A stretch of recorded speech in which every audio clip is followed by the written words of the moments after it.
కొణిదెల పవన్ కళ్యాణ్ అనే నేను శాసనసభ సభ్యుడిగా ఎన్నికైనందున శాసనం ద్వారా నిర్మితమైన భారత రాజ్యాంగం పట్ల నిజమైన విశ్వాసం, విధేయత చూపుతానని, భారతదేశ సార్వభౌమాధికారాన్ని, సమగ్రతను కాపాడుతానని, నేను స్వీకరించబోయే కర్తవ్యాన్ని శ్రద్ధాశక్తులతో నిర్వహిస్తానని దైవ సాక్షిగా ప్రమాణం చేస్తాను.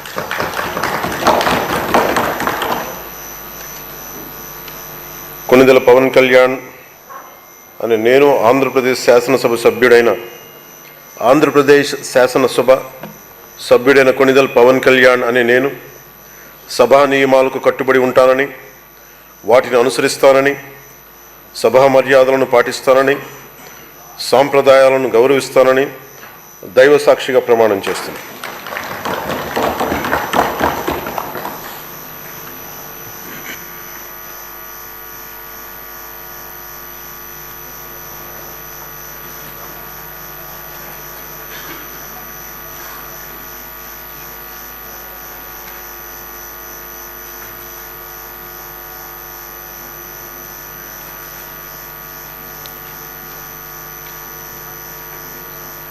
శ్రీమతి అనిత వంగలపూడి.